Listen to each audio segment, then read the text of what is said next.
Guy NaMo बुद्धाय। NaMo अरिहंताणम NaMo अरिहंताणम।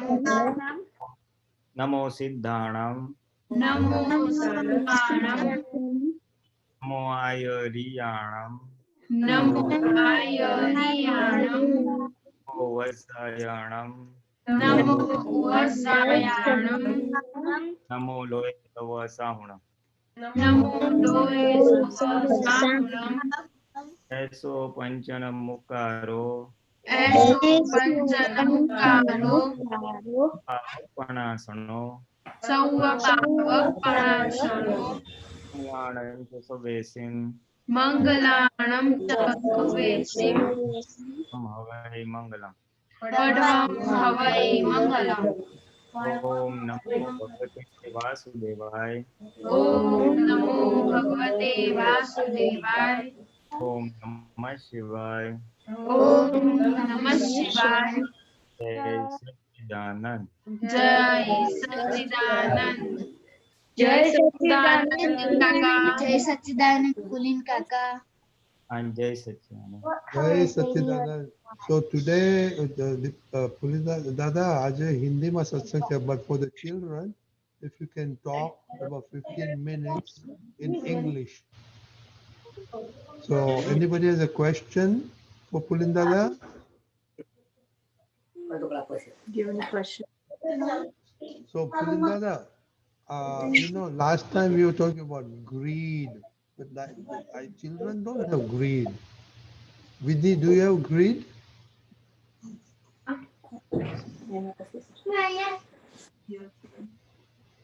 So we can talk Oh, Rajni 15 Dada. minutes on greed, Pulinda Dada. But Rajni Dada, kids don't have greed. Do you? They don't have greed. Their mothers also say like that. Their daddy also says like that. No. What do you say, Anandji? Kids generally don't have greed, but I would put it little slightly different. They don't have mamta or minus, this thing. They can easily part with their things. They can easily give their things to someone if required.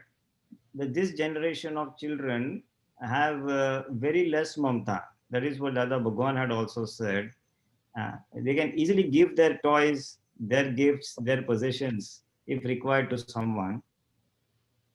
And one of the things, as a measurement or as a measure of whether you have greed or not, one typical example that the Bhagwan had just mentioned, that if there is a group of children and someone comes with a bowl of toffees, chocolates, and he puts it in front of them, then the one who takes, how much toffees each person takes, how much chocolates each person takes, will directly show the amount of greed or lobe that person has. कोई एक chocolate ले, कोई बे ले, कोई 4-5 ले ले, कोई मुट्ठी भरीन ले ले. So depending on the number of pieces they pick up, it's a measure of the greed they have. And so to get more and more of anything is greed. Then after you get something, you are not able to share with others, to give to others. So then that is a indication of greed. People should observe whether you are able to give your things to your friends or whosoever asks. And if you are not able to give, then that's greed. And greed has a little this thing, a tendency to accumulate, to gather more toys, more clothes, more money, more, if you like some novels or books or pen, pencil, or whatever, more clothes, school. So whatever you things you like, if you keep on accumulating, gathering more and more, that is a sign of greed. And it may not be there with kids, but this generation of children, they like a few toys, they play with it for some days, and then they throw it away. They don't enjoy it anymore. So that is one sign of mamta or moha. They are not too attached with anything for a long duration. Easily give up and are seeking to get more and more, uh, or a different variety or something new. So nirmohi, जैसा भगवान कहता था, they don't have attachment.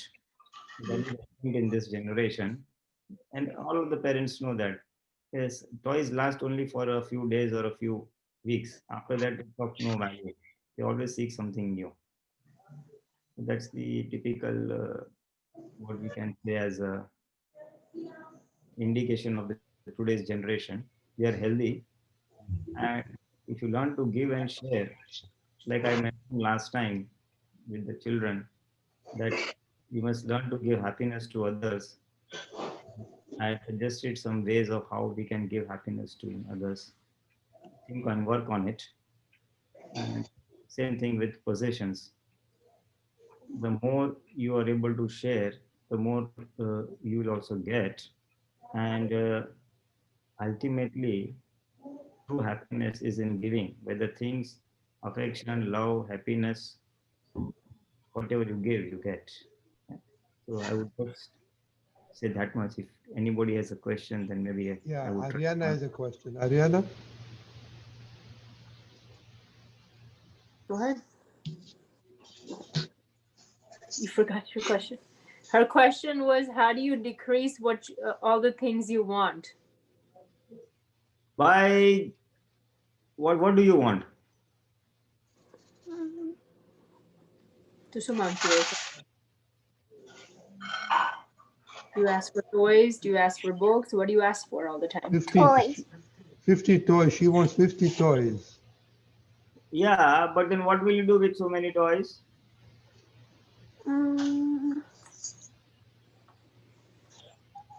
એક બે દિવસ રમીને ફેંકી દેવાના નહીં બેટા? હા, એ તો ટિપિકલ છે. આ છોકરામાં બધાને રમકડા 2 દિવસ 5 દિવસ અઠવાડિયું પછી તો તૂટી બી ગયું હોય. જરાક છે જેવી. It's okay. So basically, if you start giving things, or you divert yourself into some interesting hobbies like painting or whatever else, then the need and crave for new toys will reduce. Because ultimately you're looking for happiness. You feel happiness is there in toys and games, but after a few days, they don't give you any happiness at all. I think you should learn from this. You should learn from this that you are buying toys, you are playing with toys to get happiness. But then that happiness is very, very short lived. It just lasts for a few days. Then you must understand that why should I go after something which is giving me permanent happiness? It is waste of money also, because it costs money. Instead, if that money that you spend in toys, you spend on some better ways. Try instead buying some toffees or something and sharing with your friends. The money, next time you do one thing, Ariana, you want to reduce your crave for this thing. Basically, you are trying to derive happiness from toys, and your experience shows that that happiness does not last long. Then you should now go for something that will give you inner happiness.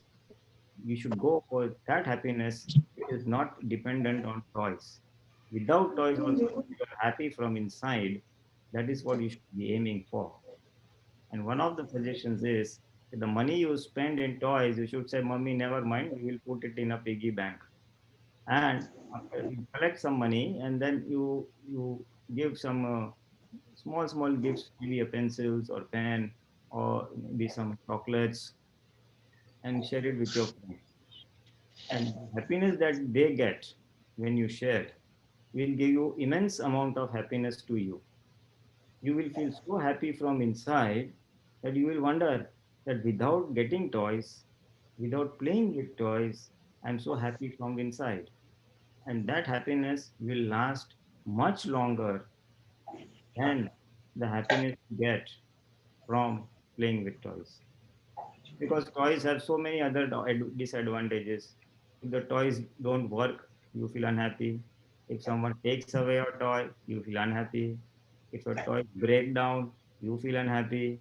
If mama and daddy don't allow you to play with your toys, you feel unhappy. If your friend takes away your toys, your sister takes away your toys, you feel unhappy. So there is so much of unhappiness. If instead, if you give happiness by sharing the money on your toys, then you feel so happy from inside that you feel it's not worth buying more toys. Okay, so it's not the toys that you want. What you are really seeking is happiness, and this happiness you will get this way. Okay. So Pulin Anandji, you shouldn't compare with your friends how many toys they get and how many toys her parents get her. That you should not compare, because you see, even after you compare, and what will happen if your friend has got five, you will try to bring five, or you will try to bring six toys. But then if someone else brings six, then again you will want to have some more. And in the process, you will lose the happiness that you have got in your existing toys. So you should never compare, but you should you should instead give. That will give you more happiness, and once you get inner happiness, then that comparison will stop. Don't compare yourself with others. Never, never, never compare. Otherwise it will always be a competition. You will always compare and you will compete, and in competition one can never be happy. So in fact, whatever toys you have, whatever good things that you have, you will not able to enjoy that. Whatever happiness you have, you will not able to enjoy that, and instead you will always be unhappy. In spite of having the best of toys, in spite of having best of dress, in spite of having the best of everything, you will be unhappy, and you will not be able to even enjoy the love and affection your parents are giving us. So do you want to remain unhappy? If you want to remain unhappy, you can compare.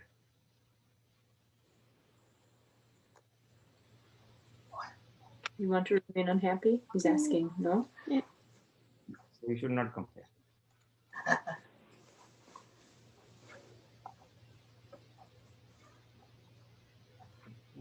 Okay. Do you, Ariana, Vizi, do you share your toys and everything with your sister? Yes. Yes. Yeah. Anything your sister asks, Aryan, you give? Yes. Oh, very good. Oh, so the Pulindala, they are good children. They share with the kids. But then, Ariana, you always want more, more, more?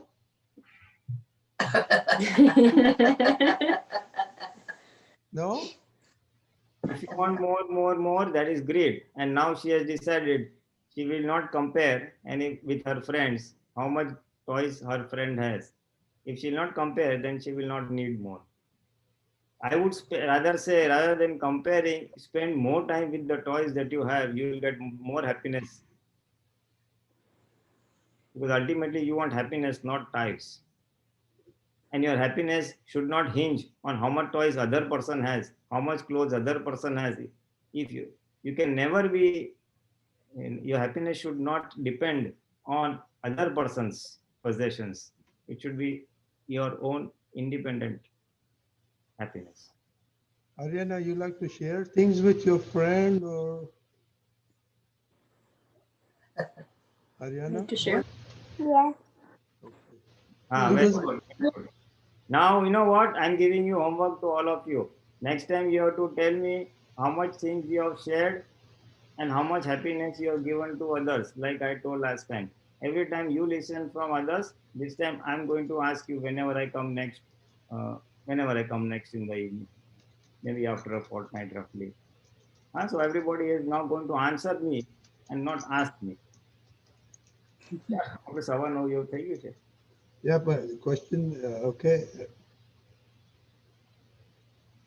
Okay, everybody. Kuchi, you like to have more stuff? More and more and more? Yes. What you like to have more and more and more?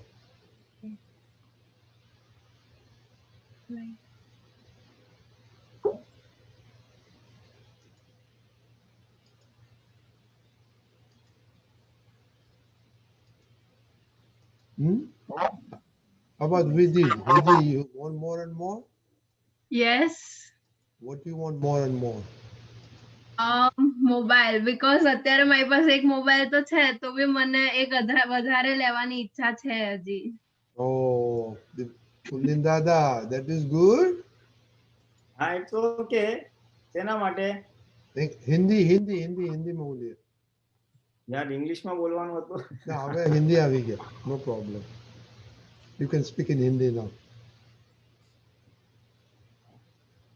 હા, ચાલો. એ તો ઠીક છે. આ તો થોડોક તો મોહ રહેવાનો. हिंदी हिंदी हिंदी हिंदी थोड़ा बहुत तो मोह रहेगा. थोड़ा बहुत तो बच्चों का मोह रहेगा. बट उसको मोह कंट्रोल में रखना, जरूरत है उस हिसाब से रखना. अपने माँ बाप देखो, चलो एक बात मैं बता दूँ सब लोग को. हाँ, बच्चों के लिए भी काम में आएगा और बड़ों को भी काम में आएगा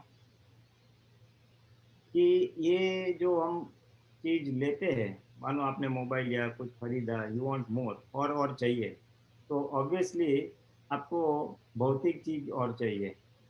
हाँ, भौतिक है ना, कोई भी भौतिक चीज चाहिए ना, वस्तु है, कपड़े है, खाना है, घूमना है, जो भी है.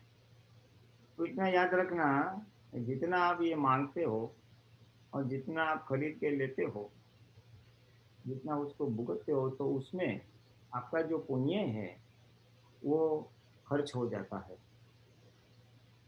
हमारे जितने भी चीज हम लेते हैं हमारे शरीर के लिए या हमारे खुद के शौक के लिए, तो वो सब हमारा पुण्य उसमें खर्चा हो जाता है. तो और फिर अगर हमें आत्मा का सुख के लिए अगर चाहिए, तो उसमें फिर बैलेंस कम हो जाएगा.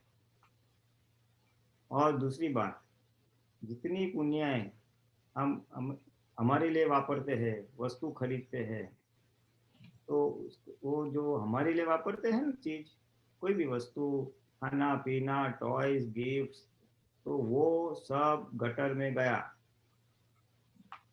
और जितना हम दूसरों के लिए उपयोग करते हैं, तो वो सब हमारे साथ आएगा या हमको रिटर्न में खुशी भी देगा, सुख देगा. और खुद के लिए जितना वापरा वो सब गया गटर में, यानी उसका फिनिश हो गया. अपना पुण्य जो है, आपका good luck, that good luck, that पुण्य is all exhausted, खत्म हो गया. दूसरों को दिया तो अपने को और भी खुशी मिलेगी. तो ये बहुत बड़ा सिद्धांत है, आप लोग याद रखना कि कुछ रखो, वापरो, ऐसा मैं ना नहीं कहता हूँ, थोड़ा करो, आराम से एंजॉय लाइफ, ऐसा नहीं है. लेकिन सोचना एक्सेस ना हो जाए, जरूरत जितना रखने का, थोड़ा रखने का कंपेयर. और एक अंदर की भावना क्या रखने की कि ये जो मेरी पुण्य है वो एक आत्मा के लिए मेरे यूज हो जाए या दूसरों के उपयोग में आए, मन वचन का या परोपकार में उपयोग में आए, ऐसी एक भावना रखना. अंदर की एक भावना है, तो उस हिसाब से वो it will serve as a milestone, एक गाइडलाइन रहेगी आपके लिए, मापदंड रहेगा कि जिंदगी में मेरे पास 100 रुपये किसी ने गिफ्ट दी, तो मैं खुद के लिए लूँ या दूसरों के लिए लूँ, सेविंग करूँ, ऐसा. और अगर आपके पास ये प्रिंसिपल है कि जितना खुद के लिए गया वो गटर में गया, जितना दूसरों के लिए गया वो काम में आया, तो आपको हमेशा के लिए वो काम में आएगा, ये प्रिंसिपल. क्योंकि देखो, आप कोई भी चीज़ ले लो, सपोजिंग आपको किसी ने बर्थडे में प्रेजेंट दिया, 100 रुपये का गिफ्ट दिया, उसका आपने कुछ खाना लिया, अच्छे चॉकलेट्स या कुछ खाया, तो वो तो ऑब्वियसली गटर में जाएगा दूसरे दिन. कुछ अगर अपने कपड़े वगैरह पहने लिए, तो वो थोड़ा टाइम आप लोगे, बाद में वेस्ट किसी और को जाएगा, ultimately it will go to gutter. कोई भी मटेरियलिस्टिक, कोई भी भौतिक वस्तु अल्टीमेटली खलास हो जाने वाली, वो आपके लिए आपने वापर दी. और दूसरों को खुशी दे तो आपको रिटर्न में खुशी मिलेगी। तो ये बहुत फंडामेंटल प्रिंसिपल है और महात्माओं के लिए भी बहुत उपयोगी है कि जितना हम अपने स्वयं के लिए वापरे वो गया गटर में और पार्क पर दूसरों के लिए उसका उपयोग करते हैं। जो भी मन वचन काया है, लक्ष्मी है, हमारे पास कोई टैलेंट है, तो वो हमेशा इट इज कैरी फॉरवर्ड। बहुत बड़ा, इसलिए दादा भगवान ने अपने जीवन दरमियान भी उनकी जितनी भी पुण्य थी उसमें से बहुत कम खुद के लिए वापरा। उनका तो एक लाइव एग्जाम्पल भी है, हम सब जानते हैं कि घर खर्च के लिए भी वो इतने ही पैसे देते थे जितना अगर वो उनकी क्वालिफिकेशन यानी एसएससी में फेल थे वो, तो एसएससी फेल हुआ व्यक्ति नौकरी में अगर पैसा कमाता है तो कितना कमाता है, उतने से ही उन्होंने घर चलाया। भले वो धंधा करते थे but he maintained that standard of living कि इतना, बाकी सब पैसा उन्होंने दूसरों के लिए दिया, जिन्होंने मांगा उनको दिया। फिर आगे जाके महात्माओं को तो स्टेज में तो उनका थी महात्माओं की कम, तो खुद के पैसे से यात्रा भी कराते थे। एक दो दिन के ऐसे कहीं पे ट्रिप होती सत्संग का, ऐसा घूमना फिरना, तो खुद के पैसे से भी कराते थे। उन्होंने खुद का पैसा जगत कल्याण में वापरा, दूसरों के सहायता के लिए यूज किया, और खुद के लिए तो where minimum economy in all. उन्होंने खुद के कपड़ों के लिए या खुद के शरीर के लिए, वो ब्रश होता है ना टूथब्रश, तो टूथब्रश भी पूरा यूज करते थे एंड तक, जब तक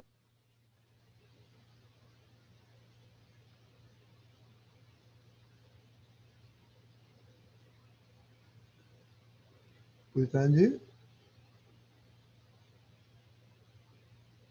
I think we lost him.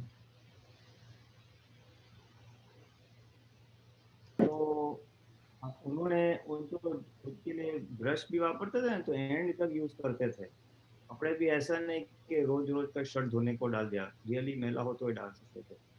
तो इकोनॉमी उन्होंने खुद के लिए, खुद के शरीर के लिए बहुत ही मिनिमम यूज किया है, और सब चीज दूसरों के लिए। ये कुदरत का सिद्धांत है, एक मनुष्य जीवन के लिए तो हेल्पिंग है, और मोक्ष मार्ग में जो अत्यंत हेल्पिंग है। मोक्ष मार्ग में प्रगति करने के लिए minimum things for ourselves, अपने खुद के लिए कम से कम, और बाकी सब बरोबर। ये बहुत बड़ा एक सिद्धांत दादा भगवान के जीवन से मैं आपको टॉपिक। ठीक है विधि। हाँ ओके, तो આપણે આરવ का क्वेश्चन ने बाद में कंचन भाई पहले आरव का क्वेश्चन है तो ले लेगा, बाद में आपका लेगा। आरव। जय सच्चिदानंद। हाँ जय सच्चिदानंद। स्वामी जी, मेरा यह प्रश्न है कि मतलब मुझे घूमने का बहुत शौक है। जैसे मुझे कहीं घूमना है, जैसे मेरे को कोई कंट्री जाना है, दूसरी कंट्री जाना है, घूमने का बहुत शौक है, तो उसे कैसे दूर करें? नहीं, घूमने का शौक है तो रखो, लेकिन उसको कंट्रोल में रखना। सजा सज जब आपको है ना, ये जान के रखो कि ऐसा शौक है, और आपका वो शौक कुदरत पूरा करेगी, और जितना कुदरत सजा सज पूरा करती है उतना निकाल कर दो, और अंदर से भावना करो कि ये अभी इसमें से निकलना है। ये घूमने से जो मैंने सुख का आरोपण किया है, तो क्या हम सुख का आरोपण करते हैं कि यहाँ जाऊं, तो शौक होता है, वो 5 इंद्रियों के सुख में से एक में आ जाता है वो। तो आज तो हमें ओपिनियन है, हमारा जो अभिप्राय है उसको रिवर्स ही करना है, उल्टा करना है कि अभी ये जो शौक है ये ऐसा ना हो भविष्य में, और मैं केवल आत्मा और मोक्ष की ओर प्रगति करूं, ऐसे एक रिवर्स भावना ही करनी। तो डिस्चार्ज में जितना होगा वो सजा सज होने देना, और भावना रिवर्स करो तो आस्ते आस्ते उसमें से निकल जाओगे। जी मैं गारंटी देता हूँ कि जो आप लेके आए हो ना घूमने का अप्रयास, यानी सामान्य थोड़ा रहेगा यहाँ जाने का, वो छोड़ देने का, और कुदरत के ऊपर छोड़ देने का, दादा को छोड़ देने का, देखो तो सही ये कब पूरा होता है, उसके पीछे लगने का नहीं। तो कुदरत अपने आप अगर तीव्र होगा तो पूरा करेगी, और अगर नहीं करती है तो उसको कैंसिल कर देना, उसके पीछे नहीं लगने का मुझे यहाँ जाना है वहाँ जाना है, मुझे ऑस्ट्रेलिया जाना है ऑस्ट्रेलिया जाना है, ऐसा रखने का नहीं। या मैं तो एग्जांपल दे रहा हूँ। तो वो आपके जितना वो व्यवस्थित में है ना उतना होगा। और ओपिनियन हमारा रहना चाहिए कि ऐसा नहीं हो। मन के अंदर जो खड़ा विचार खड़े होते हैं, फिजिकली शौक है यानी मन में विचार खड़े होंगे ना, यहाँ जाए वहाँ जाए वहाँ, विचार जी मन से शुरू होती है। जी तो उसमें ऐसा रखने का कि ये अज्ञान अवस्था में ये ऐसे इच्छा चार्ज करके लाए हैं, तो आज अभी रूपक में डिस्चार्ज में आ रही है इच्छा। तो अभी मेरी इच्छा ऐसा नहीं है, मोक्ष जाने के सिवाय केवल शुद्धात्मा सिवाय कोई विनाशी चीज चाहिए नहीं। तो ये आज का पुरुषार्थ है। जी उल्टा उल्टी ऐसा शक्ति मांगने की, दिवस शक्ति मांगने की, और बाकी व्यवस्थित के ऊपर छोड़ देने का। वो मार ठोक के आपको लेके जाए तो जाने का, नहीं आता है तो अपने तो अपना उल्टी इच्छा आज की ज्ञान के अनुसार शुरू रखने की, चालू जारी रखने की। तो आज का पुरुषार्थ भी आ जाएगा, बाकी डिस्चार्ज का होगा तो कंपलसरी पूरा भी हो जाएगा। उसमें हम तन्मयकार है नहीं, तो नया आगे कुछ उसका बीज पड़ने वाले नहीं है, और पूरा एग्जॉस्ट हो जाएगा, वितराग भाव से पूरा एग्जॉस्ट हो जाएगा। जी। ठीक है। और स्वामी जी जैसे कि टीवी में तो ऐसा होता है कि टीवी फोन करने का मतलब फोन करने का लोभ रहता है कि ज्यादा से ज्यादा मैं कर पाऊँ, अगर 10 मिनट टाइम है तो आधा घंटा कर लूँ, ऐसा होता है। तो उसको कैसे दूर करें? क्या करना है फोन पे? जैसे फोन पे अगर गेम खेलने का टाइम 10 मिनट है तो ऐसा होता है कि आधा घंटा खेल लेता हूँ, तो उसको कैसे कम करूँ? हाँ, मैंने वही कहा ना कि वो क्या है कि हमको उसमें से सुख मिल रहा है ना, उसके उसमें आनंद आ रहा है, इसलिए थोड़ा बढ़ता है। और बेसिकली उसमें तो मन को ही कंट्रोल करना पड़ेगा कि देखो ये इतना करो, कल मिलेगा। वो जो है ना, वो माइंड मैनेजमेंट है, मन को मैनेज करने वाली बात है। तो उसको मन को बोलने का भाई चलो आज 10 मिनट है, बाकी का तू कल, तेरे को मैं कल दूंगा, फिर मैं कल दूंगा, ऐसे ऐसे उसको अटा के बटा के इसको थोड़ा कंट्रोल कर सकते हैं।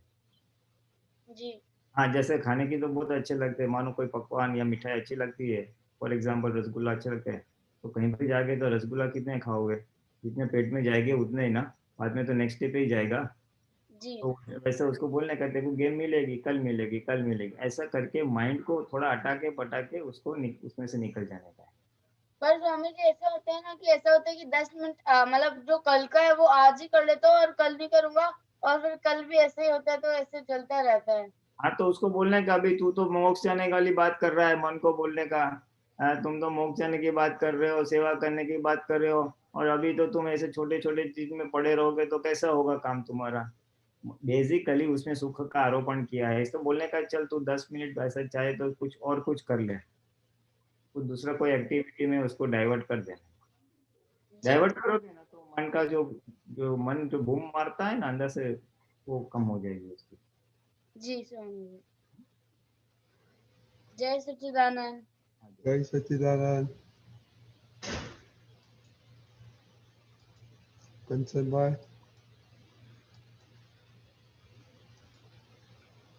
जय सच्चिदानंद पुलिराम जी, दीपकान जी, जय सच्चिदानंद. I don't have a question, but I want to share something. कल के व्हाट्सएप पे जो पिक्चर आया था दादा भगवान का, और नीरूबेन साथ में है, और दादा भगवान अपने बाल कटवाते हैं, तो I was fortunate, happened to be there. दादा भगवान को बाल कटवाने थे, तो नीरूबेन ने बताया कि दादा भगवान को बाल कटवाने हैं, तो इधर नजदीक में कोई बार्बर शॉप है, तो मैंने बताया कि हाँ है, एकदम बाजू में ही है। तो बोलता है, नीरूबेन ने बताया कि बार्बर घर पे आएगा। मैं बोला इधर तो ऐसी कोई स्टाइल नहीं है कि वो घर पे आके करे, लेकिन मैं I can go there and ask him, अगर वो तैयार हो जाए तो अच्छी बात है। तो मैं उस बार्बर के पास गया, उसके पास मैं अपना बाल कटवाता था, तो मैं उसको जानता था, वो मुझे इतना करीब से नहीं जानते थे। तो मैंने उसको रिक्वेस्ट की कि भाई आते हैं और हमारे स्पिरिचुअल लीडर इधर है और उनको बाल कटवाने हैं, लेकिन उनकी उम्र ज्यादा है तो वो इधर नहीं आ सकेंगे, तो आप घर पे आएंगे। तो ये दादा भगवान की कृपा कहते हैं, देखो ये तो एक ही बार बोला वो तैयार हो गया, वो आया। फिर मैंने दादा भगवान को बताया, मैं बोला ये दादा ये तो एकदम तैयार हो गया बिल्कुल। तो मैं बोला ये भी कितना नसीबदार है, वो कितना लकी है कि आपके बाद उसको वो कटेगा। बोलता है हाँ उसका तो हो गया, काम हो गया। तो मैं ये पिक्चर की ये बात बताना चाहता था, इसलिए मैंने आज ये बात बताई आपको कि वो कितना लकी है। बार्बर भी वो दूसरे कंट्री का है, फिर भी जय सच्चिदानंद। जय सच्चिदानंद, सही बात है। वो तो ज्ञानी पुरुष का एक योग बल होता है। ये 14 लोग का नाथ है, कोई ऐसे वैसे व्यक्ति तो है नहीं, इसलिए इनको जो इच्छा होती है वो कुदरत तो इजीली पूरा करती है। इसमें हम सब निमित्त बन जाते हैं, खाली हमको निमित्त करने हैं। तो जो कभी हुआ नहीं है ऐसी चीज घटना होती है, बार बार नॉर्मली आता नहीं है, लेकिन ज्ञानी पुरुष है तो वो प्रेरणा होती है। हाँ, तो ये निमित्त इधर तो कोई घर पे कोई जाता ही नहीं है। हाँ, तो ये वो निमित्त डॉक्टर भी नहीं आते कभी घर पे। नहीं, उससे हमें पता चल जाता है कि वो ज्ञानी पुरुष की दशा है और उनकी दशा की वजह से उनके सहायक संयोग मिल जाते हैं। इसलिए वो तो वो काम बन गया, वो देखने की बात है। वो उनका ऐश्वर्य था, उनका ऐश्वर्य था कि वो घर पे आ गए, हम तो निमित्त है। उनकी बात एक ही बार बताया वो तैयार हो गया। हाँ, वो तो वही तो कह रहा हूँ, उनका ऐश्वर्य है वो उसके पीछे देव देवियों की सत्ता होती है, वो धड़ काम हो जाता है, एग्जीक्यूट हो जाता है, हम निमित्त है खाली। हाँ, और आपको करने का है ऐसा, उस दशा पे पहुंचने का है तो बोलो। हाँ वही तो हम इसलिए तो इधर इकट्ठे तो होते हैं, हमें उधर ही पहुंचना है ना। जितना हम आज्ञा का पालन करेंगे, जितना जितना हमारा चित्त शुद्ध होगा ना, ये हमारे साथ भी हमारा भी एक ऐश्वर्य खड़ा होगा और हमको भी एक व्यवहार में जो है ना, व्यवहार में थोड़ी इजीनेस आ जाएगी। Not that barber will come to our house, but व्यवहार अपनी जो भी व्यवहार की रिक्वायरमेंट्स होगी वो सजा सच पूर्ण हो जाएगी। अब मिनिमम एफर्ट्स के साथ, मिनिमम प्रयत्न के साथ वो चीज पूरी हो जाएगी। बट ये साइड इफेक्ट्स है, या उसका क्या है कि भाई पुरुषार्थ का एक व्यवहार में एक रिजल्ट है, साइड रिजल्ट जिसको बोलते हैं ना, that should not be our main objective.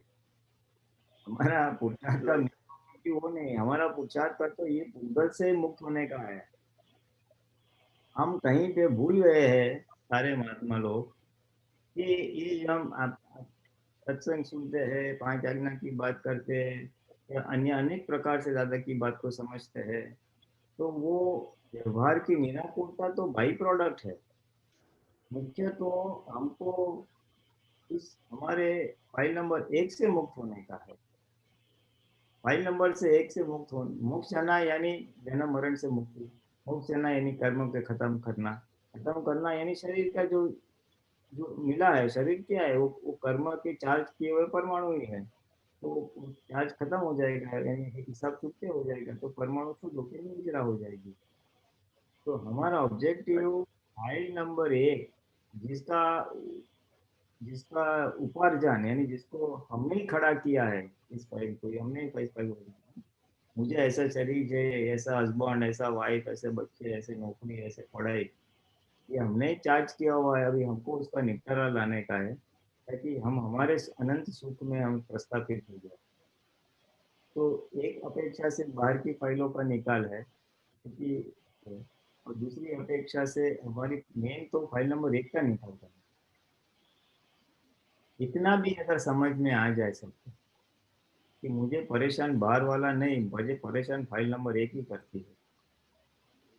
हमें परेशान हमारा मन, हमारी बुद्धि, हमारा क्रोध मान वाले लोग कोई परेशान करता है। परेशान अंदर है और हम बाहर रिपेयरिंग करते हैं, दूसरों को सुधारने की कोशिश करते हैं या दूसरे संजोगों को हटाने की कोशिश करते हैं, प्रतिकूल संजोगों को हटाने की कोशिश करते हैं। अनुकूल संजोग चाहिए या प्रतिकूल नहीं चाहिए, तो वही जाके बात आ गई संजोगों में संजोगों की प्रीति करते हैं। पहले तो हम हमारे शरीर की प्रीति करते हैं, उसको अच्छी तरह से रखना है तो वो पुष्कर परिणति हो गई। बाहर के अच्छे संजोग थे तो वो भी पुष्कर परिणति हो गई। बात करते हैं मोक्ष जाने की, और रक्षण तो हम दुनिया भर का पुष्कर का ही करते हैं। मेरा शरीर, मेरा कंफर्ट और मेरे बाहर के संयोग, हाँ प्रयत्न हो सकते हैं, प्रयत्न जरूर कर सकते हैं, पर सामान्य और सहज भाव से। और जितना हम इतना तप करेंगे, जितना प्रतिकूल संयोगों को स्वीकार करके उसको जमा कर देंगे, तो उतना हमारा मोक्ष जल्दी होगा। हम एक सामान्य टेंडेंसी रहती है, सबके लिए नहीं, तो एक सामान्य बात कर रहा हूँ कि प्रतिकूल संयोगों को जल्दी से पूरा करने की एक भावना रहती है। वो प्रतिकूल संयोगों को जल्दी से पूरा करने के पीछे जो उपयोग जाता है, उसके पीछे जो टकराव होते हैं, उसके पीछे जो के अंदर निष्कंकाश होता है, वो बहुत हानिकारक है। जो भी प्रतिकूल है वो अधिक तप तप कब करेंगे, वो अधिक तप में उल्टा जल्दी निर्जरा हो जाएगी, और जल्दी निर्जरा हो जाएगी तो हम मोक्ष मार्ग में आगे बढ़ेंगे। तब करते समय ज्ञान का उपयोग करना पड़ेगा, तो ज्ञान पक्का होगा। प्राप्त संयोगों में जो भी आ रहा है उसकी स्वीकृति, हाँ, कभी उसको हटाने का नहीं, as far as possible, beyond limits नहीं जाने का, शरीर की क्षमता को ध्यान में रखते करने का, तो स्ट्रेस भी रखने का ऐसा। तो ये बहुत जरूरी है। मोक्ष की बात करते हैं और रक्षण पूरा हम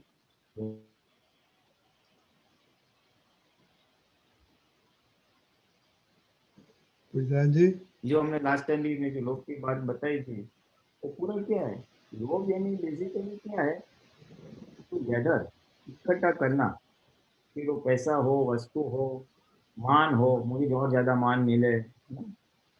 तो मुझे अगर कोई मेंटल गेम्स है, वो सुडोकू है, चेस है, ऐसा कोई भी उसमें से मजा आता है तो मैं वो ज्यादा से ज्यादा करूंगा। या कोई वस्तु है, बुक्स मुझे बहुत पसंद है तो मैं किताबें ज्यादा जमा करूंगा। कोई भी चीज ज्यादा जमा करना वो लोग नहीं जाएगा। और हमको अगर मोक्ष जाना है तो ये जमा करने की जो टेंडेंसी है, उसे मोक्ष जाना है। वजह से जितना मिला आया और छोड़ दो, आया भुगतो छोड़ दो, आया भुगतो छोड़ दो, क्योंकि एज इट इज आयुष्य पूरा होने वाले, सब छोड़ के ही जाने वाले हैं। कोई एक चीज साथ में आने वाले नहीं, पोजेशंस भी नहीं आएंगे, भौतिक वस्तु भी नहीं आएंगी, लक्ष्मी नहीं आएगा, हमारी कोई इच्छा नहीं, कोई शरीर के साथ संलग्न हो, शरीर के नाच में, तो जो साथ में आने वाला नहीं है तो उसके पीछे क्यों? हम सब जानते हैं, फिर भी वो पोजीशन जो है ना, उसका जो उसको जाने नहीं देना है, वही हमको हमारी वो वीकनेस है। इसलिए ज्ञानी पुरुष के पास समझना है ना कि हमारे जो प्रकृति में लेके आए हैं, उसके साथ जो हम समझ लेके आए हैं, उस समझ में क्या परिवर्तन लाना चाहिए, कौन सी समझ सही है, ताकि वो मोक्ष मार्ग में हमें हेल्प करे, मुक्ति के रास्ते पे हमें सहायता करे। समझ कोई परिवर्तन करना है, उसको बदलना है थोड़ा बहुत। कोई पोजीशन है, बट क्यों, क्योंकि सब लोग करते हैं इसलिए मैं भी करता हूँ, उसमें सुख का आरोपण दूसरों ने किया इसलिए मैंने भी किया, इसलिए मैं ये वृत्ति आती है। अभी वो अज्ञान अवस्था में हम भर के लेते हैं, इसलिए वो आज इफेक्ट दे रही है। आज का ज्ञान क्या कहता है कि वो इफेक्ट के सामने आज को ओपिनियन चेंज करो अंदर से, कि ये सब छूट जाए, ये सब जमा नहीं करने का, दादा भगवान जैसे सहज होने का है। तो ऐसी शक्ति मांग मांग मांग करोगे ना, तो आहिस्ते आहिस्ते वो अपने में उत्पन्न होगी। और जो हमारी पकड़ है या लोभ है, वो आहिस्ता आहिस्ता फिर खुला हो जाएगा। और पैसे की मछली की बात थोड़ी जो लास्ट टाइम बताई, उसमें ऐसा है कि लोभ छोड़ने की बात की ना, उसमें सॉल्यूशंस थे दो तीन, तो 5-6 सॉल्यूशंस थे उसमें। तो क्योंकि फर्स्ट थिंग इज कि वापरो पैसा, अगर पैसा नहीं छूटता है तो वापरो, दूसरों के लिए वापरो, यात्रा करो, दान करो, या तो फिर तो वो अगर वो जितना हो सके ना वो गुड है। और अगर हमने नहीं छोड़ा तो क्या करेगी मालूम है? लोग के दो है। एक तो हम खुद पूछताछ करके उसके ऊपर काम करते हैं, और हम नहीं करेंगे तो कुदरत हमारे पास छुड़वाएगी। हाँ ये लास्ट टाइम बात हुई नहीं थी, कुदरत जिसके पास भी लोग ज्यादा है तो कुदरत उसको छुड़वाती है, मार ठोक के छुड़वाएगी। कैसे छुड़वाएगी? उसको कोई घाटा आ जाएगा, धंधे में बड़ा घाटा आया ना, तो जितना सब जमा किया गया फुल, या तो घर में बड़ी चोरी हो जाएगी, या तो कोई बड़ी बीमारी आएगी जिसमें बहुत सारा पैसा खर्चा हो जाएगा।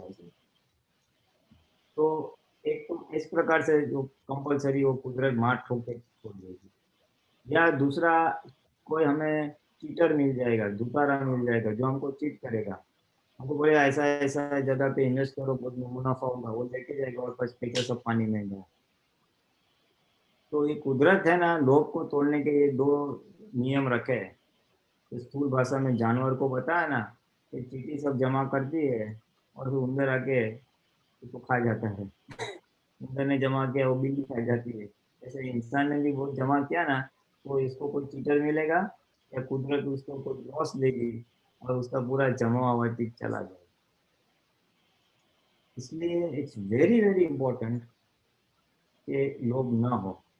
उससे आगे की एक बात बताता हूँ कि आगे की बात ऐसी है कि दादा भगवान ने एक नियम बताया है कि लक्ष्मी की एक्सपायरी डेट होती है। जैसे हम फ्रूट्स लाते हैं तो वो कुछ समय तक हम रख सकते हैं, बाद में वो खराब हो जाता है तो उसको कंज्यूम कर लेना पड़ता है ना? दवाई की जैसे एक्सपायरी डेट होती है, उसके बाद उसका और खलास हो जाता है।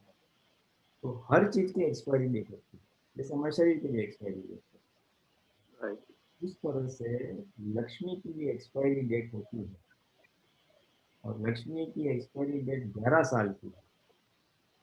आज जो लक्ष्मी हो 11 साल के बाद अगर हमने ऐसे ही रखी तो फिनिश हो जाएगी, फिर get consume spend destroyed whatever, अपने पास नहीं रहेगी वो। बट अगर उसको रिसाइकल हो गया तो वांदा नहीं है। अब ये बहुत बड़ा कुदरत का नियम उन्होंने ओपन किया है, जो जल्दी मेरे को मालूम नहीं शास्त्र में है कि नहीं। दूसरी बात बताई कि ये जो मकान है वहाँ जो, उसका भी एक्सपायरी डेट होती है अप्रोक्सीमेटली 100 ईयर्स अप्रोक्सीमेटली, यानी उसको फिर रिनोवेशन रिपेयर किया तो एक्सटेंशन मिल गया ऐसा। Third thing of possessions, typically क्या होता है, आदमी पैसा जमा करता है, आदमी सोना जमा करता है, आदमी मकान बनाता है। तो these are some examples yes उन्होंने ओपन अप किया है। और जो गोल्ड लेते हैं तो गोल्ड की एक्सपायरी डेट भी होती है अराउंड 50 ईयर्स, 50 साल। तो वैसे ही रहा तो खलास हो जाएगा। बट टिपिकली इंडिया या कहीं भी फॉर दैट मैटर क्या होता है कि जो शादी ब्याह में गोल्ड आता है वो फिर उनके बच्चों की जब शादी होती है तो उसमें थोड़ा रिसाइकल हो जाता है, तोड़ते हैं उसको बनवाते हैं, तो रिसाइकल हो गया तो एक्सटेंशन हो जाता है। तो ये एक नियम है। इसमें पहले के जमाने में लोग क्या करते थे, संपत्ति को 4 भाग में डिवाइड करते थे। तो क्या 25% है ना वो धंधे में लगाते थे, बिजनेस है तो 25% कहीं पे ब्याज पे रख देते थे, 25% का गोल्ड लेते थे और 25% मकान जमीन जायदाद में रखते थे, जमीन या मकान में, ताकि वो कभी नादारी नहीं आवे, उसको कभी बैंकरप्ट होवे ही नहीं। वन ऑफ एक्सपायरी डेट सबकी अलग अलग है और उसको फिर यूज भी होते तो इसके संदर्भ में जो पैसे नहीं वापरता है तो कुदरत उसको निकाल देती है, क्योंकि एक्सपायरी डेट भी है, या तो फिर दुतारा पुतारा आके निकल जाएगा। तो करने का क्या, व्हाट टू डू? इसलिए दादा भगवान ने बताया कि उसको बहने दो, बस लक्ष्मी आए, यूज हो और वापस निकल जाए। It should flow, that is the ideal thing. और उन्होंने बताया भी था कि धनवान किसको कहते हैं, धनवान यानी लोग भाषा में पैसे वाला कहते हैं। तो जिसके पास लक्ष्मी ऐसी है कि जरूरत पड़े तब आती है और उसको वापर भी सकता है, यानी उसके पास एक्सेस नहीं है, ना भीड़ ना भराव, यानी एक्सेस लक्ष्मी भी नहीं है कि जब जमा इकट्ठा हो गई, और शॉर्टेज भी नहीं है, जरूरत है तो मुझे नहीं मिल रही।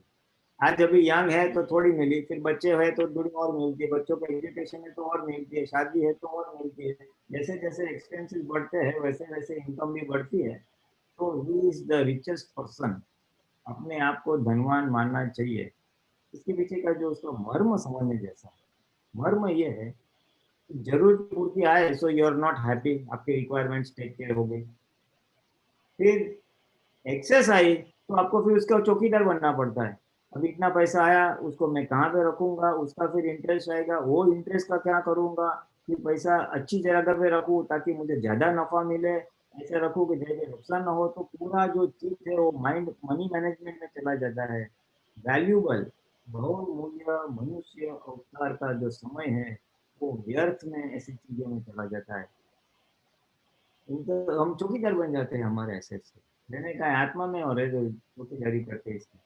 इसीलिए एक्सेस मनी भी हार्मफुल है, बिकॉज जो अटेंशन हमारा चित्त वृत्ति पूरी उसमें चली जाती है। और कम है तो भी नॉट डिजायरेबल, इसमें नहीं है, क्योंकि हमेशा परेशानी रहती है कि खाने का कैसा करेंगे, दूसरे को तकलीफ का कैसे करेंगे। तो जरूरत के पूरा आती है और चले जाती है वो धुआं। और ये प्रिंसिपल मुझे याद है, दादा भगवान बहुत बार बोलते थे, भीड़ नहीं भराव नहीं એવું જોઈએ। और उन्होंने खत के लिए भी ऐसा ही रखा था कि मैनेज दिस थिंकिंग को। इसके पीछे कुदरत का एक सिद्धांत है, everything in nature is moving. हमारे अगर देखो ना, छह तत्वों की भी बात बोलते हैं ना दादा, तो छह तत्व है, आत्मा तत्व, परमाणु तत्व, फिर गति सहायक तत्व, स्थिति सहायक तत्व, आकाश। हाँ? तो ये सारे तत्व एवर मूविंग है, परिवर्तनशील है। तो जीव भी देखो व्यवहार राशि से आता है, पूरा व्यवहार में जाता है, सारी 84 लाख योनि भुगत के फिर मोक्ष चला जाता है। सारे संयोग ऑलवेज संयोग वियोगी स्वभाव के हैं। थोड़े देर में बच्चे हो गए, बड़े हो गए, चले जाने वाले, घर है आए गए, एवरीथिंग इज कॉन्स्टेंटली मूविंग, कुदरत है। तो उसमें हमारा आयुष्य भी एक one of the small portion of the पूरा वो है। और इस आयुष्य में भी जो लक्ष्मी वाला भाग है वो भी फ्लो वाला भाग है, इट इज ऑल्सो मूविंग। इसलिए दादा ने कहा लक्ष्मी को हमेशा बहने देना, अलाउ इट टू फ्लो, इसको पकड़ना मत। And if you see American economy, वो पूरा उसके ऊपर है, people spend it, you don't save, और इकोनॉमी कीप्स रनिंग। लोग नहीं है हमारे इंडिया में, तो सब जमा करने की टेंडेंसी रहती है, तो लोग है। बट इस ये जो फ्लो वाला कॉन्सेप्ट है ना, वो वितराग मार्ग के लिए, इसको मोक्ष करना है, इसके लिए बहुत हेल्पफुल है। हाँ આપણે ક્વેશ્ચન લઈએ. हाँ हाँ, एक सेकंड आज जस्ट पूरा कर लो। ओके. तो ये जो फ्लो वाला कॉन्सेप्ट है, तो ये जितना बढ़ेगा तो उतनी ये लोभ का जो बात है वो टूटेगा। If you understand this, more you allow it to flow, और बंधन में नहीं है तो ऑटोमेटिकली लोभ टूट जाएगा, बिकॉज अदरवाइज भी जाने वाला ही।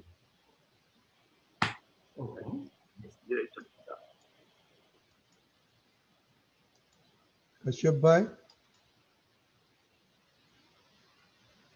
जय सच्चिदानंद जी, जय सच्चिदानंद, जय सच्चिदानंद जी। मुझे ये पूछना है कि ये मन वचन ऐसे बोला था आप बुद्ध जी ने कि मन वचन का है कि एकता नहीं रहे तो पूरा फल नहीं मिलता, तो वो थोड़ा बता दीजिए। और इस ऐसा क्यों बोला जाता है कि इस काल में मोक्ष नहीं मिलेगा? मन वचन का है कि एकता नहीं होने से नहीं मिलता है कि क्या, कैसे थोड़ा समझाइए। हाँ, वो क्या है, मेनली जो क्रमिक मार्ग है मोक्ष मार्ग का, यानी त्याग करते करते कषायों का त्याग करते, संयम, कषाय का संयम कम करते, कषाय को कम करते करते और भौतिक वस्तुओं का त्याग करते करते वो मोक्ष मार्ग, ओरिजिनल मोक्ष मार्ग है वो। जैसे हम परमाणु को एग्जॉस्ट करने का वो रस है, कुछ इस अवसर में, कुछ नेक्स्ट अवसर में, कुछ इसके बाद के अवसर में। बट अभी वो रूपक रिजल्ट कब देगा? जब मन वचन काया की एकता है तो ही देगा। मन में जो है वो वाणी में है, और वाणी में जो है वो वचन में है, तो तीनों जब सिंक्रोनाइज होंगे तो इफेक्ट आ जाएगा ना। अभी आज क्या है कि उपवास तो करेगा, वो सबने बोला उपवास करो, अच्छा दिन है, बड़ा दिन है, लेकिन किसी ने दूसरे ने घर में दूसरों के लिए कुछ अच्छा पिज्जा या पकवान बनाया तो बोलेगा फ्रिज में रखना, मैं कल खाऊंगा। यानी शरीर में, काया में उपवास है, लेकिन मन में पिज्जा खाने का ऐसा है। तो फिर क्या वो त्याग की जो बात है वो आता नहीं है, वो ब्रेक डाउन हो जाती है। पहले के अगर आप हिस्टोरिकली देखो ना, ये पहले तीर्थंकर या कुछ उन्हें बोले मैं घर त्याग करता हूँ, धाड़ करके मन वचन काया से फटक से हो जाता है। तो पूरी वो कर्म की जो निर्जरा है वो 100% हो जाती है।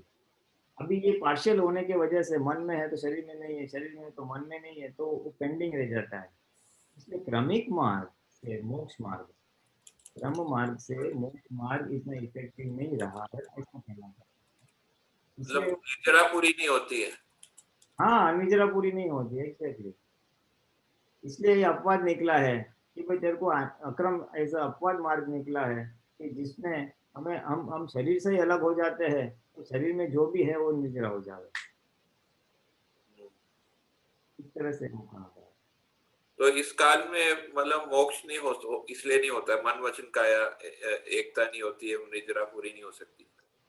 हाँ, वो मनोचन का एकता नहीं हो सकती, वो भी है। और इतना थोड़ा डिस्चार्ज मोह की चिकनाहट भी ज्यादा है, इंटेंसिटी ज्यादा है, इसलिए अक्रम प्राप्त होते हुए भी नहीं हो सकता है, थोड़ा तो बाकी रह ही जाएगा। मतलब मोह की चिकनाहट ज्यादा है। हाँ, वो तो है ही। पूरा एग्जॉस्ट नहीं हो पाते। अभी देखो, तो राम भगवान के समय में पूरा एग्जॉस्ट हो सकता था, कृष्ण भगवान में पूरा वो हो सकता था, अभी इतना नहीं होता है, इसलिए थोड़ું બાકી રહે। દાદા ભગવાન કે મને કેવળ જ્ઞાન થયું, मुझे भी केवल ज्ञान हुआ और लेकिन वापस आना टीका नहीं हुआ।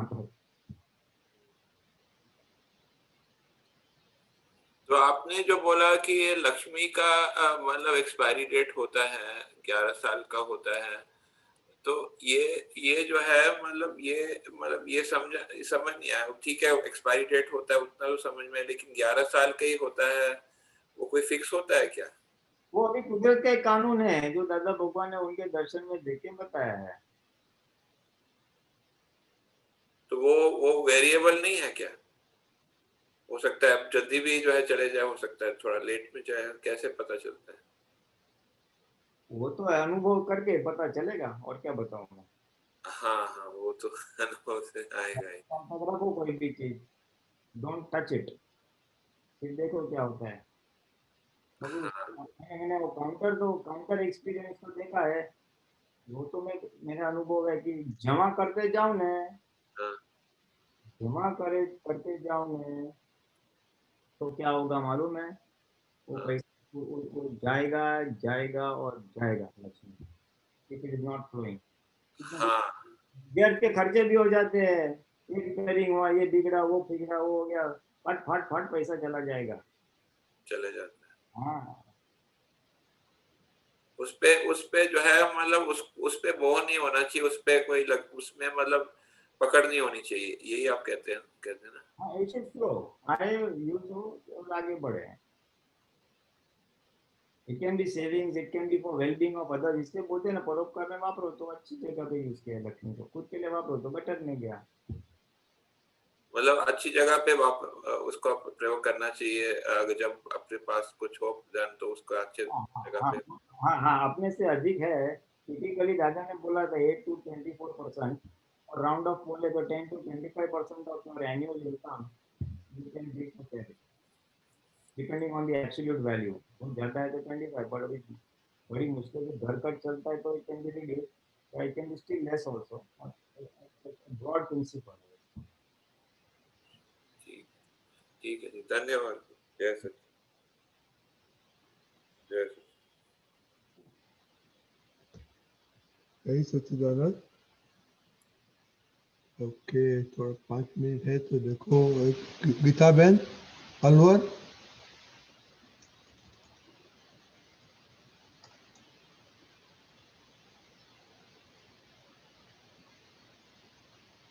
गीता बहन, हाँ बोल रही हूँ। हाँ, आपका क्वेश्चन है? स्वामी जी, जैसे अपना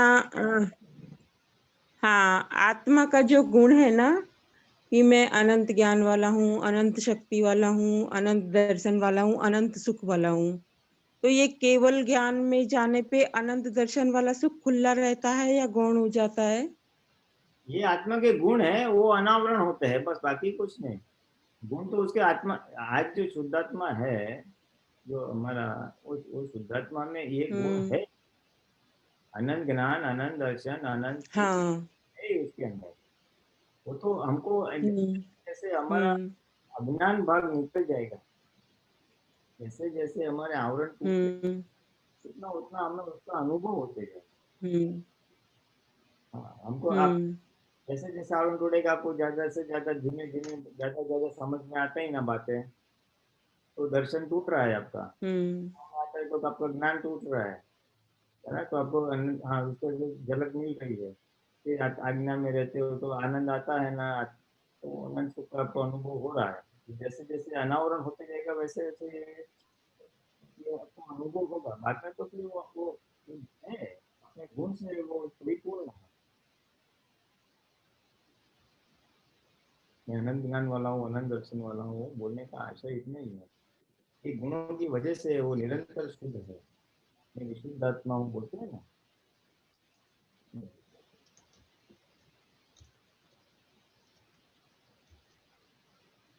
ठीक है, Isabel, I think गीता बहन,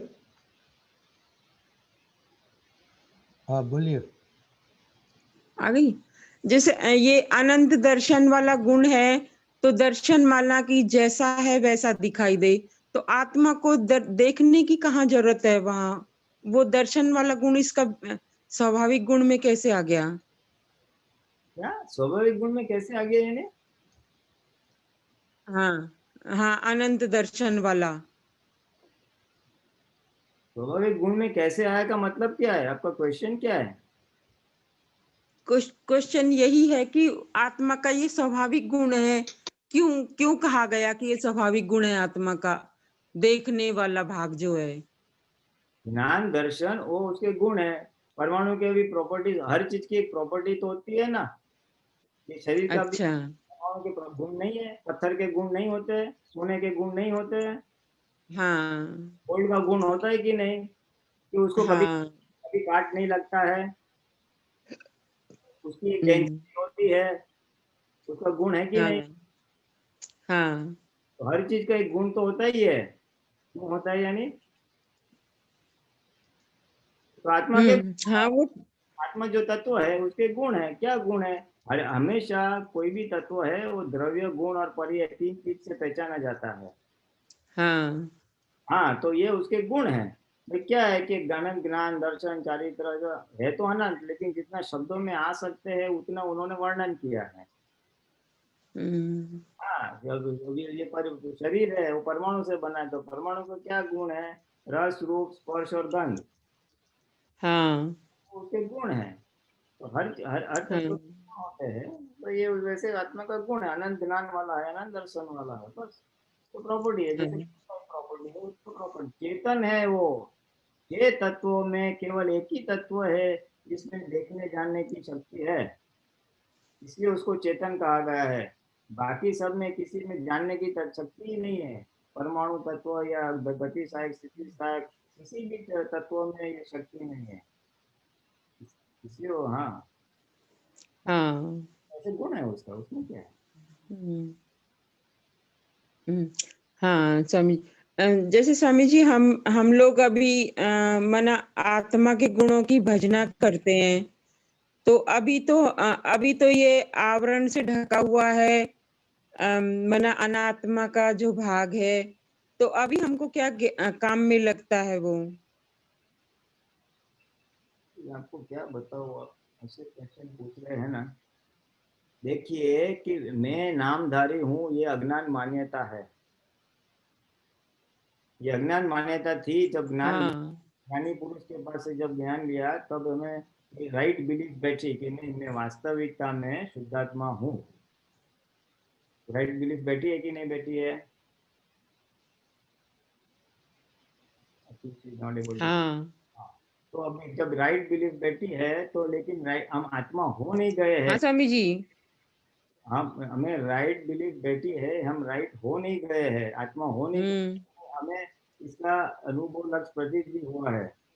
अनुभव थोड़ा हुआ है, लक्ष्य थोड़ा ज्यादा है और प्रतीति 100% हो गई है। हाँ तो ये हाँ ये जो है वो अनुभव को बढ़ाने के लिए ये प्रयोग किया गया है कि मैं पहले रॉन्ग बिलीफ थी, मैं नामधारी हूँ, अभी राइट बिलीफ है कि मैं शुद्धात्मा हूँ, लेकिन खाली बिलीफ बदली हुई है। तो बिलीफ को पक्का करने के लिए वो अनंत अवतार हाँ का अभ्यास है। अनंत अवतार का जो रॉन्ग बिलीफ का अभ्यास है कि मैं हाँ मैं नामधारी हूँ, मैं इसका बाप हूँ, मैं इसकी बहन हूँ, मैं ये हूँ, मैं हूँ, मैं हूँ, मैं हूँ। तो वो तोड़ने के लिए, उसको रिवर्स करने के लिए मैं शुद्धात्मा हूँ, मैं अनंत ज्ञान वाला हूँ, अनंत दर्शन वाला हूँ, जो मैं हूँ उसकी हम भजना करते हैं ताकि हम वो स्वरूप हो जाए। राइट बिलीफ को पक्का करने के लिए रॉन्ग बिलीफ को छोड़ने हाँ ये वाला बीच वाला एक पुरुषार्थ है, क्योंकि हम अंतरात्मा दशा में है, हम शुद्धात्मा हो नहीं गए हैं। तो रॉन्ग बिलीफ को फ्रैक्चर करने के लिए भजना है, क्योंकि वो है, वो हमारा स्वरूप ही है, और जैसे जैसे वो बढ़ते जाएगा अनुभव दशा, तो वैसे वैसे वो स्वरूप हो जाएंगे। ठीक है हाँ गीता बहन ओके ठीक है स्वामी जी, ओके ठीक है। हाँ ठीक है, जय सच्चिदानंद। जय सच्चिदानंद। ओके पुलिनाथ जी आप टाइम थे कि एक्सपीरियंस का टाइम हो गया है, तो हम एक्सपीरियंस सुनेंगे दीपकानंद जी। जय सच्चिदानंद। आज हमारे बीच जो आ रहे हैं वो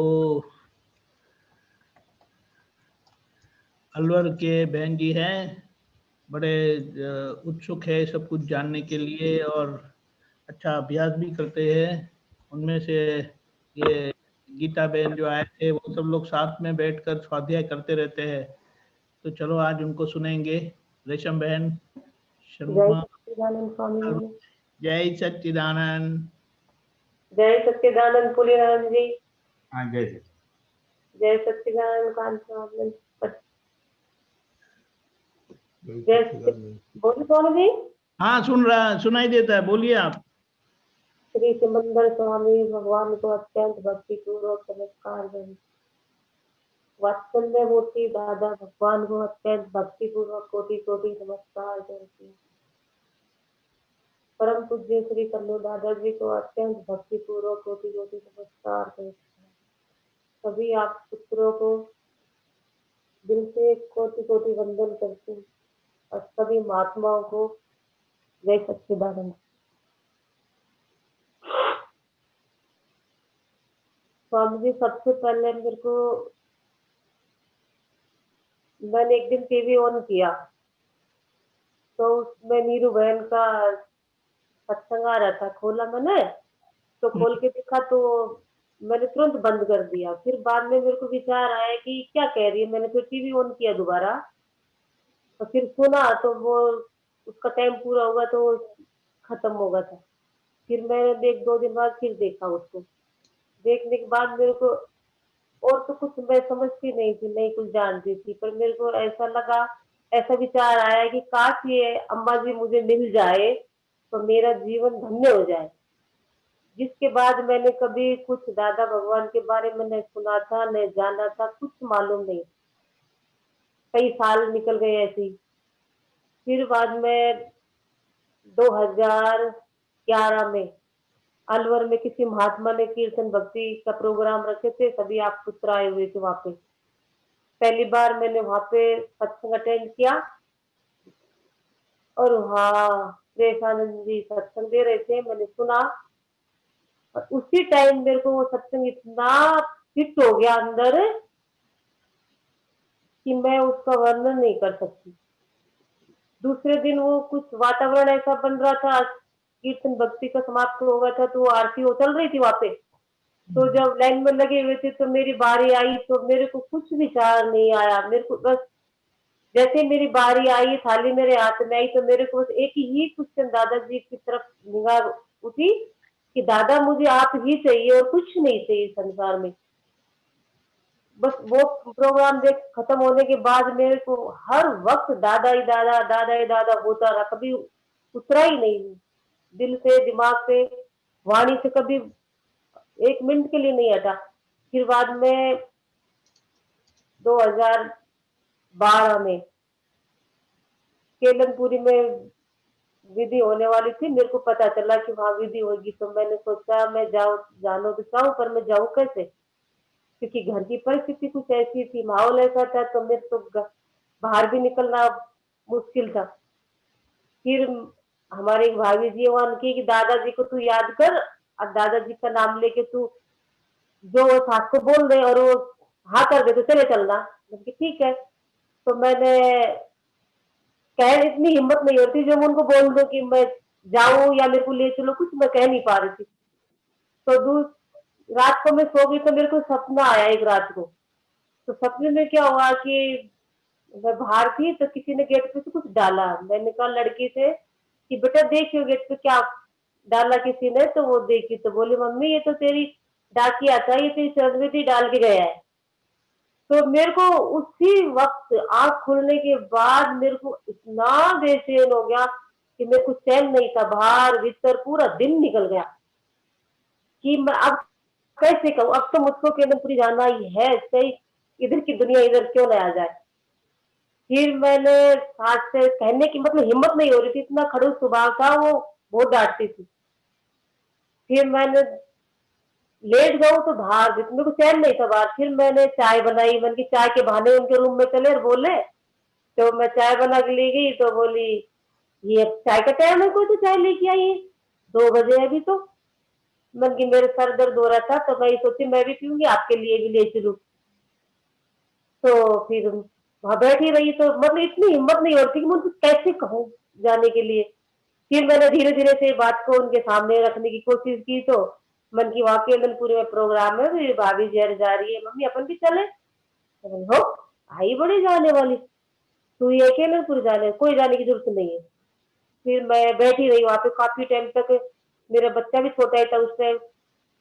फिर मेरे को तो बोलने का मौका ही नहीं दिया उन्होंने। फिर मैंने दादाजी को फिर याद किया उनके अंदर, वो बाहर चली गई, फिर अंदर आई, थोड़ी देर बैठी रही, फिर कह रही तो मेरे पास तो पैसे नहीं है। मन की पैसे तो 500 रुपया मेरे पास रखे, आप ले लेना और बाकी का आप देख लेना। फिर उन्होंने हाँ कर दिया, बोला ठीक है कल देखते। जैसे ही उन्होंने हाँ किया, मैं तो इतनी आनंद में, इतनी खुशी हुई कि अब तो शायद मैं पहुंच ही जाऊंगी, मम्मी ने हाँ कर दी तो। और वो उन्होंने हाँ किया, मेरे हस्बैंड का इतना मुंह फूल गया था कि मम्मी के प्रति भी मेरे प्रति तो था ही कि क्यों लेके जा रही है इसको, ऐसे ऐसे बोला, ने खाना खाया ने कुछ किया। सुबह हम दोनों ने निकल गए खाना वाना बना के। तो जिन्होंने एक अनुभव मेरा ये, 2 महीने पहले जिन्होंने रिजर्वेशन करवा रखा था, अब वो तो गए वेटिंग में, हम जनरल में, छोटा सा मेरा बच्चा साथ था 2.5 साल का, और मेरी सास और मैं, मेरा बच्चा, हम गए तो जनरल में भी हमको इतनी सीट मिली और हम इतने आनंद के साथ गए। और मेरे को दादाजी पे इतना विश्वास होगा अंदर से कि दादा तो हर याद करने की जरूरत है, हर जगह हाजिर है ही। और हम आराम से गए, वहां उतरे तो उन्होंने बाबू सिंह अंकल जी ने पूछा कि पंडित पानी कुछ परेशानी तो नहीं हुई। बल्कि ना, हम तो आराम से सीट मिल गई थी, सोते गए आए, जब बोल रहे अरे तुम्हारे को दादाजी की कृपा हुई, हम तो सब बैठ के आए जो 2 महीने से रिजर्वेशन करवा रखा था। फिर बाद में वहां विधि हुई और विधि होने के बाद अच्छे से हम घर पे आ गए। और जिनके बाद फिर 2013 में पुलेनानंद जी यहाँ पे आए और उन्होंने 5 आज्ञा के वो जो समझाया और उन्होंने दिया, जिनके बाद मैं उनको बताए हुए मार्ग पे चल के अनुभव किया और बहुत अच्छा अनुभव हुआ। और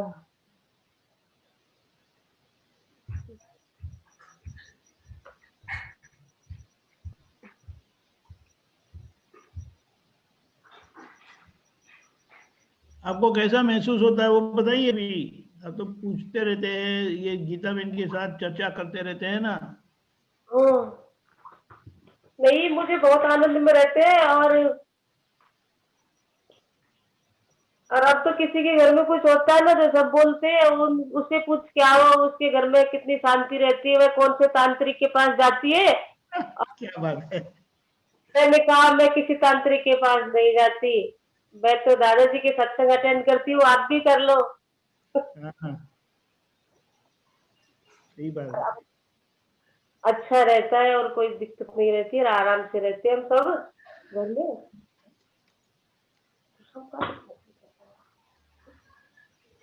बहुत अच्छे। जय सच्चिदानंद। जय सच्चिदानंद। संक्षिप्त में आपने बहुत अच्छा बता दिया। वैसे शुरुआत टीवी से हुई। दादा भगवान ने बताया था कि ये समय में सामान्य तौर पर टीवी का माहौल जो है और टीवी का जो प्रभाव है वो लोगों को नीचे गिराता है। लेकिन दादा ने बताया था कि ऐसा समय आएगा कि जो कलयुग को जो बढ़ावा देता है वही साधन कलयुग का छेद करेगा। और यही हुआ कि देखो टीवी में आपने दादा भगवान का सत्संग सुना, उसे प्रभावित हुए और दादा भगवान के प्रति आपको जानने की इच्छा हुई और फिर वो कीर्तन भक्ति में गए।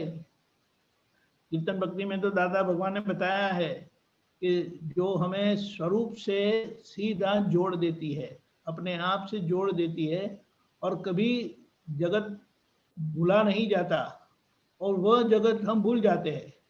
जैसे हम आरती करने के लिए गए तो वो स्पष्ट अनुभव हो गया, क्योंकि यहाँ ये भगवान की सीधी यानी जो हमारा स्वरूप है वो सीधी भक्ति होती है, उसे परा भक्ति कही। और जगत कभी भूला नहीं जाता, वो सहज में हम उसकी भूल जाना यानी उसकी असर में नहीं आना, उसके प्रभाव में नहीं आना। और आखिर में ज्ञान निधि का संजोग जो आया वो तो बड़ा इम्तिहान हो गया। और सबसे बड़ी बात ये हुई कि सामान्य तौर पर अगर हमें कोई ना कहता है या हमें किसी को पूछना होता है तो हम उनको दोषी देखते हैं कि ये जाने नहीं देते मुझे। लेकिन आपको वो विचार नहीं आया। आपने हर बार दादा को ही डायल किया, दादा को ही फोन जोड़ दिया कि दादा आप ही कुछ करो, दादा आप ही कुछ करो। तो देखो कैसे संजोग बैठ गया। और ये संजोग बैठ जाने पर सीधा फिर तो आगे कुछ कहना नहीं रहा। और जैसे दादा भगवान ने बताया है कि ज्ञान तो कृपा से मिल जाता है, लेकिन उसके पीछे अगर समझ मिल जाती है तो वो समझ से पूरा समाधान मिल जाता है कि ज्ञान क्या है, वो हमारे समझ में आता है। और वो सत्संग के समझने से आपको 5 आज्ञा ही मेन है। जैसे दादा भगवान ने बताया है कि 5 आज्ञा मेरा हृदय है, वो मैं खुद ही हूँ। तो 5 आज्ञा में अगर हम रहे तो दादा हमारे पास ही है और वो हम स्पष्ट अनुभव करते हैं। और किसी ने बड़ा सही बताया है कि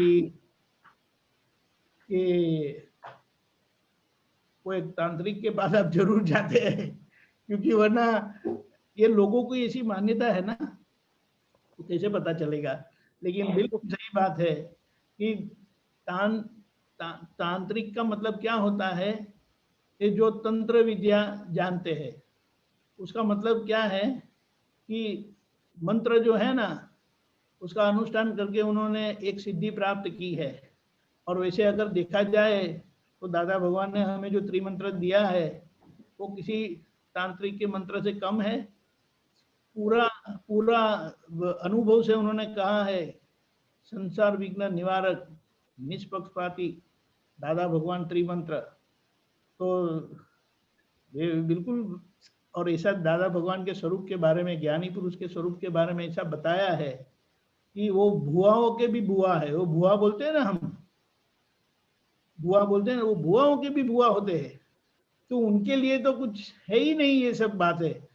एक दो बातें बताता हूँ कि एक बार ऐसी जब बातें सुनी तो जो ऐसी साधना करते हैं तो उनको ऐसा लगा कि ये दादा भगवान क्या चीज है करके, मैं तो उनको ऐसे चुटकी भर में उनको हरा दूंगा। बोले मैं त्राटक का बहुत अभ्यासी हूँ। तो दादा भगवान के पास चले गए और उनको चुनौती जैसे दी। दादा भगवान ने कहा अभी छोड़ो ना, क्या बात करते हैं आप, ये सब ऐसे, इसकी क्या जरूरत है। वो बार बार दादा को बता रहे कि आप मेरी आंखों के सामने देखो, आप मेरी आंखों के सामने देखो। दादा ने कहा अभी छोड़ो ना, इसकी क्या जरूरत है। और ऐसी एक परिस्थिति आ गई, दादा ने कहा चलो ठीक है, आपकी इच्छा पूरी करते हैं। दादा ने उनके सामने देखा तो उन्होंने त्राटक किया दादा के ऊपर। दादा भगवान बताए कि दादा भगवान ने उनके ऊपर त्राटक किया, तो बोले कि उनके तेज से उनकी नजर झुक गई और बोले क्षमा करो, बंद करो ये। दादा भगवान को ऐसा नहीं था कि किसी को हराए, लेकिन इसके बाद क्या हुआ वो मैं जानता नहीं हूं, लेकिन ये एक परिस्थिति हुई थी कि ऐसा भी है, यानी ज्ञानी पुरुष हो तो बुआ के बुआ है, उनको कहाँ चुनौती देंगे आप। और ये जो हमें मिल गया है, सभी हमारे पाप कर्म भस्मीभूत हुए हैं और इसीलिए तो हम मजे में रहते हैं, सुख शांति से रहते हैं। नहीं, मैंने नहीं बोला स्वामी जी, वो तो जो कोई पड़ोस में होते हैं ना, वो बोलते हैं कि इनके घर में शांति रहती है, ये कौन से तांत्रिक के पास जाती है, मैंने नहीं कहा। नहीं, बात सही है, लेकिन लोग ऐसा मानते हैं ना, क्योंकि ऐसा ही जानते हैं कि ऐसा कहीं जाते होंगे तो ही शांति होगी, लेकिन यही तो सही समझ की शांति है, पूरे समाधान की शांति है, जो दादा भगवान ने पूरा विज्ञान खुला, जीवन विज्ञान खुला किया है, वो जो हमें मिला है, और वो 5 आज्ञा में ऐसे एक मुट्ठी में करके दे दिया है और वो हमें मिला है। बहुत बहुत आभार रेशम बहन, धन्यवाद आप आए। हमें एक और बात जानने मिली कि दादा भगवान तो तांत्रिकों के भी तांत्रिक है। जय सच्चिदानंद। जय सच्चिदानंद। पुरीनारायण जी, आप कुछ कहना चाहेंगे? आपसे 5 आज्ञा का सत्संग लिया था उन्होंने, अलवर गए थे साहब। नहीं, बस जिन्होंने भी ऐसा तो है ना, आज्ञा का तो जितना हम खुद समझते जाए उतना और अपनी गंभीरता, उसका मर्म पकड़ते आता है। आज भी हम भी आज्ञा को और अच्छी तरह से समझने के पुरुषार्थ में, और जैसे जैसे हम खुद को समझ में आता है तो बहुत अच्छा लगता है नो। तो आज्ञा में एक ही शब्द में कहूंगा, दादा भगवान बोले थे कि 5 आज्ञा के अंदर ब्रह्मांड, पूरा ब्रह्मांड आ गया। इस ब्रह्मांड का एक परमाणु 5 आज्ञा के बाहर नहीं है, एक उनकी एक स्टेटमेंट है।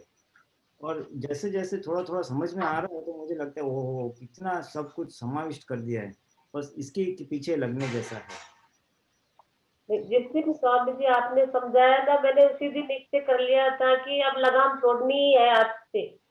आपने कहा ना, एक दिन मेरे वो ऐसा फिट बैठ गया था कि शुद्ध आत्मा समय देखना है, अपने लगाम छोड़ के देखो, उपयोग करके देखो एक दिन के लिए।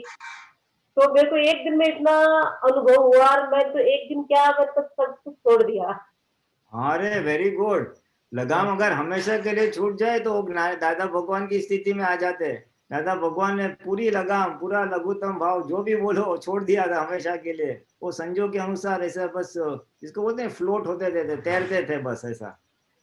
तो बहुत बड़ी बात है, वो व्यवस्थित शक्ति का पचन भी हो जाता है, अपना लगाम भी छूट जाती है। तो दादा बोले आनंद अंदर ही, हमारी मान्यता और पकड़ ने हमको दुख दे रहे हैं। बढ़िया बढ़िया अनुभव, बहुत अच्छा। अब किसी को ढकल करने की जरूरत नहीं समझते।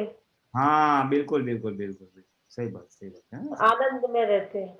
हाँ सूर्यनारायण जी, हाँ ये जैसे बताया ना कि उनका रहस्य मिल गया, घर में शांति क्यों है, लगाम छोड़ी तो। हाँ हाँ हाँ, सभी महात्माओं को ऐसा सीखने जैसा है। हाँ? कि एक लगाम छोड़ने से घर में इतनी शांति हो गई कि बाहर वालों को लगा ये कोई तांत्रिक वांत्रिक के पास जाके आए क्या। So wonderful experience, that is the beauty. बाहर के लोग जब सर्टिफिकेट देते हैं ना, तो हमको एक तो हो जाता है, प्रमाणित हो जाता है कि यस क्या करें। मेरे पियर वाले भी बोलते हैं इस बात को, तो बोलते हैं कि हम जब भी फोन करते कुछ ना कुछ वो शिकायत करते रहते, तू कभी दुखी नहीं होती है कि अभी फोन पे कुछ शिकायत ही नहीं करती। हाँ बल्कि ना मेरे को कुछ दुख ना है, बल्कि मैं परमानंद में हूँ। हाँ बराबर, बिल्कुल सही, बिल्कुल सही। हाँ? जय सच्चिदानंद। जय सच्चिदानंद। रजनी भाई। बहुत अच्छा रेशमा बहन, आपने बहुत अच्छा एक्सपीरियंस किया और आपका प्रगति तो बहुत अच्छा है। तो अभी पुलितान जी 3 मंत्र बुलाएंगे, आप फॉलो करें।